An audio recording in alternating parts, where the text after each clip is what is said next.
For years, I was extremely bullish on Universal Kids, a brand new concept by Universal Creative to discover a Legoland-like park in the middle of Texas, where kids get to explore worlds of some of their most iconic characters, in a format that was a lot smaller and cheaper than their typical theme parks, and designed at a smaller regional market that can be greatly successful, as seen with concepts like Legoland. Unfortunately though, the transition from concept art to reality took a major blow in the process, one that debuted with several areas of exposed concrete walls and areas that felt overall cheap, as well as it had some areas where it greatly shined. The overall park was a massive reputation blow for Universal's otherwise extremely thematic parks for the most part. It was almost as they took some of its worst aspects and made it into a land that was now a park that felt extremely cheap, and done so in a way which I think it could ultimately close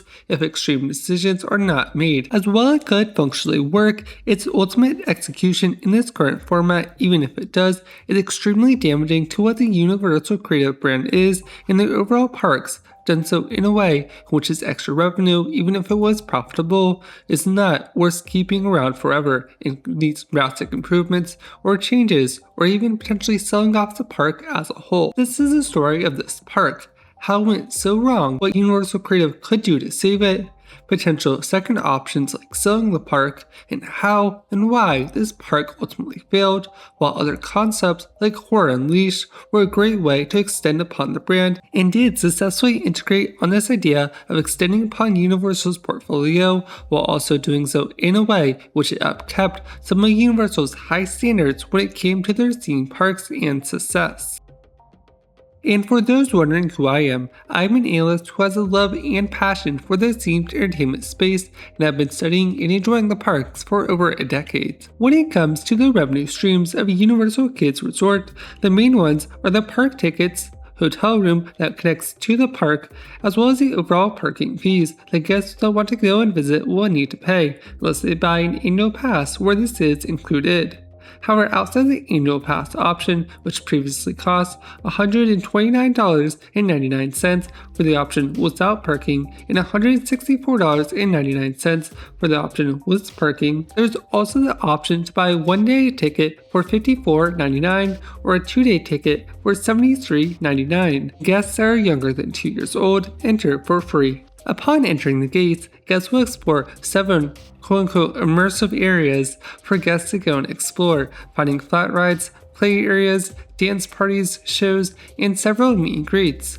all in areas that are themed around some of the iconic characters that the kids know and love, with these being Gabby's Dollhouse, SpongeBob, Minions, Trolls, Jurassic Park, Shrek, and Puss in Boots. This is a format in which families can let their kids go and explore, while doing so in a way which they not only provide a greatly improved playground experience, but are also doing so in a way in which the environment is a lot safer. And furthermore, Universal is also catering to specifically the local audience of Frisco, Texas, but also being close enough to several major cities like Dallas and Fort Worth.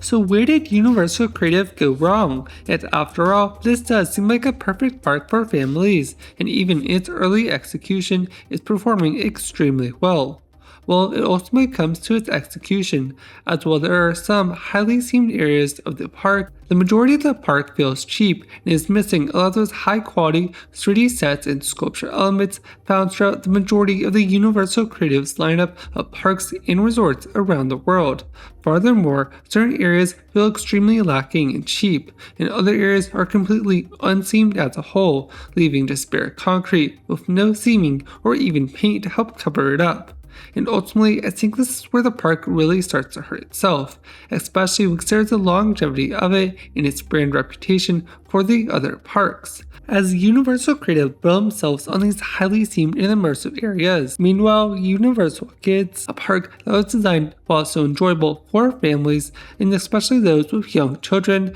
to also be extremely cheap to increase its great profitability, while also doing so in a way in which Universal necessarily did not want to build those higher level seeming and dark ride areas to it, as not only were they constrained by the local governments, they also wanted to create a format that was a lot cheaper in case this park did end up failing, while also doing so in a way in which they couldn't really have those massive new attractions, as the park was designed for a more regional audience, especially those with younger kids, so they didn't really need to have those high budget areas. However, just some seeming in certain areas could really help here when it comes to the overall environment, as well as flat rides, while could be better, are still enjoyable for the kids, but the seeming around them for certain areas is extremely lacking. Like the Minions ride, as well has some show scenes, certain areas feel like it's missing it, and there's also sections of exposed concrete, some of which is not even painted, leaving an overall cheap feeling for guests that go and visit the park. And this is especially hurtful when you consider that this park is designed as more of a stepping stone into those bigger Universal creative brands, as when the kids park lacks a lot of its offerings, it really hurts the overall desire for you to want to go and explore those greatly better parks, and even a family's perspective on those parks, as they may not necessarily know that those parks are of a greatly improved quality than what they're currently getting over at Universal Kids Resorts. Even just spending a few $1,000,000 on adding a lot more seeming to this area could go a long way, especially when we consider the huge cost of infrastructure for this park, and skipping out on this seeming really hurts the overall experience and could ultimately lead to its downfall. However, just in the short term, Universal have already done a major disservice to their brand. In addition, there's also a massive backlash online, which fans were hoping for just a little bit more seeming. It didn't need to be epic universe level seeming from Universal Kids, but I was expecting a wild oasis or Sesame Street land, as shared with people like Jake Coasters over on Twitter. Thankfully though, this does not need to be the forever feature for Universal Kids Resort, as there is still a chance for Universal to go back and add more seeming in those areas that are lacking, and based upon guest feedback as well as the online backlash. Furthermore, they could also expand upon the park, with some of those areas of the park having several expansion plots, with a great option here being some smaller attractions that really add more value to the park beyond just a lot of flat rides. For instance, you could do smaller attractions like Villain Con Minions Blast, as well as the SpongeBob style ride, which was built on a cheaper budget for parks that are a lot smaller in scale and don't necessarily want to bring in a massive new ride, but have a ride that is still a great draw for the park, as this would not only be a great compromise between Universal and the locals who do not want to have this park be a massive draw,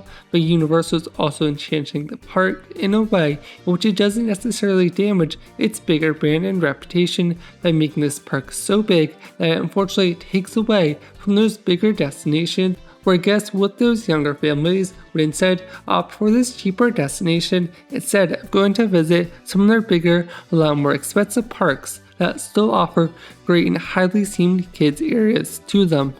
This is an area where Universal really kind of hurt themselves, as they can't make this park super great while also still appealing for kids and slightly older guests, as with Legoland they don't have this problem, as their parks are just at Legoland, some major destinations, but still small enough to be built on more of a regional scale, but also could be destinations in their own right, seeing a lot more major attractions like a flying cedar and an indoor roller coaster with great seeming that unfortunately Universal Kids would likely never get, so don't expect a Secret Life of Pets dark ride, as it would be a much bigger attraction for their parks lineup and could take away the draw and desire for some of their bigger parks like Universal Studios Hollywood. Another issue with this park here is that this overall demographic is a lot smaller than Universal Creative's bigger and more adult audiences that also have a lot more capital and are willing to spend, like on Halloween Horror Nights or their Horror Unleashed concept, a concept that's also a lot smaller, and as a result of this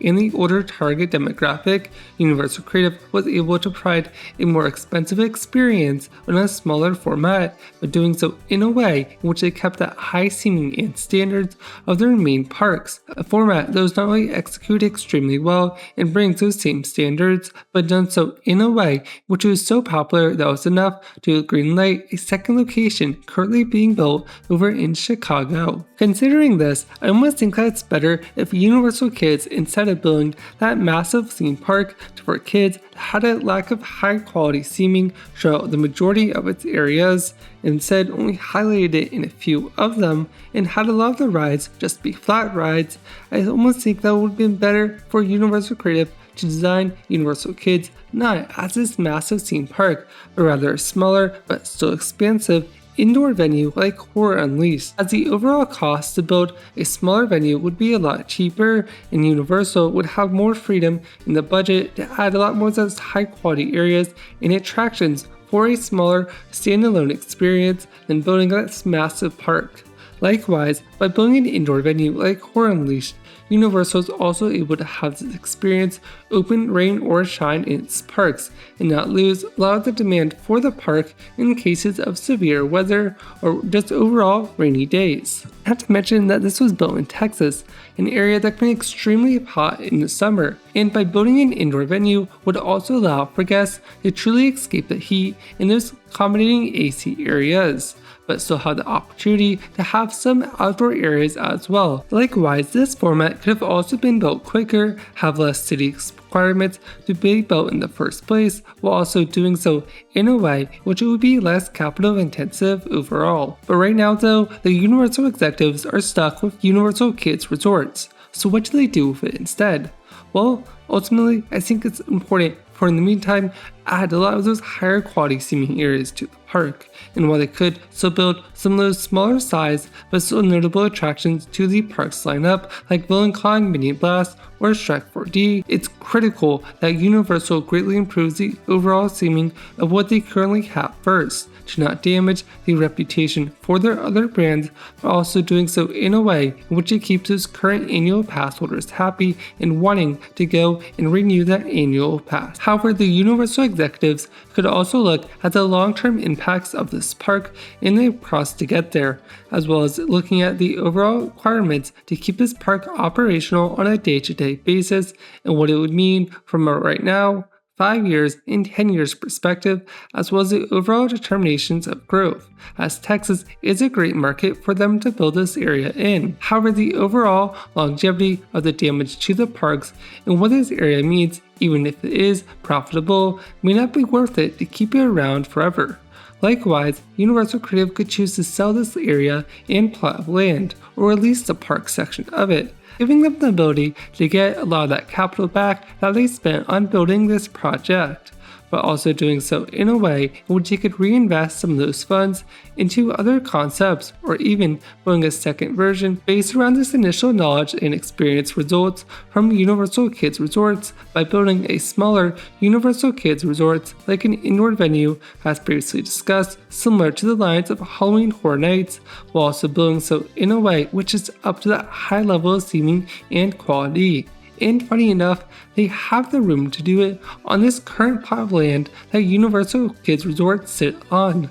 Another option here for Universal executives would be to sell off this park when it comes to the long-term plans, as building it out may not necessarily be worth it, and they could receive almost more money while also doing so in a way in which they could really build out this plot of land in a great format and compromise between the two, and use some of that money to recoup their losses from this initial investment, but also reinvest some of it into a second iteration of the concept. As for a potential buyer, Merlin Entertainment, the owner and operator of the Legoland parks, could be a perfect opportunity here, as this location would be perfect for a Legoland theme park, and Merlin Entertainment would be willing to reinvest into this property that already has a lot of the existing infrastructure and city requirements and approvals for it. Likewise, they would also be okay with spending on those major attractions for this plot of land, as they don't have a bigger park which they would be ruining some of the existing draw for. Likewise, the Universal Creative could also double down on this space while selling it at the same time. You see, this area is still a great plot of land when it comes to the overall research done by Universal Creative and a draw from local guests, and also providing an anchoring offering for some of those bigger cities located nearby. And when it comes to the long-term expansion plans of a Universal Kids Resort, there is one that is big enough to host either a water park or a venue on the size and scale of Horror Unleashed. And Universal could choose to keep some of this existing plot land from a potential sell, like to a park like Merlin Entertainment, in which they could keep this smaller section of an expansion plot. If Universal did go through with a sell to Merlin Entertainment, they could opt for the smaller indoor venue of a Universal Kids Resort, while also selling tickets with a bundle deal with this future Legoland park being built in the area in this hypothetical sale. Likewise, this would not only be a great way for Universal to improve upon the knowledge of this first experience, but also recoup the losses of this first version, but done so in a way which they're able to still accommodate for this great market and location, but bring forward some of the higher level of theming and bigger attractions found in their major resorts spread around the world. As for what could be inside of this smaller venue if Universal Creative were to build it, I think some great opportunities here would be to build that SpongeBob-style dark ride similar to Toy Story Mania, but greatly enhanced with audio animatronics, built with Sally dark rides of just around $6 million, which is extremely cheap when you consider the overall cost for some bigger, higher-level theming and attractions for a theme park. Building VillainCon, Mini Blast, in this plot of land, as well as having other cheaper but still notable and important requirements for its kids level area like a playground and shows, as well as several immersive areas and character meet and greets, in addition to some food and dining options. Plus, as a cherry on top to all of this, the cost for research and development would also be cheaper than it would be from building this experience truly from scratch, as they have those initial design plans and blueprints for the Horror Unleashed venue built in Las Vegas from the ground up, in which they could almost replicate this experience but simply switch out its offerings and overall theming to be targeted towards its younger demographic. One in which it will be interesting to see the future play out, as well as the longevity of it and its profitability. Until then, what Universal Creative does have is a brand new kid-based park and an opportunity to really expand and improve upon it. But at least right now, kids are still enjoying that area and property and have the option to experience a greatly improved playground experience, done so in a way in which families could also experience a much safer option for them to go and let their kids go and explore, while also making new memories in the process.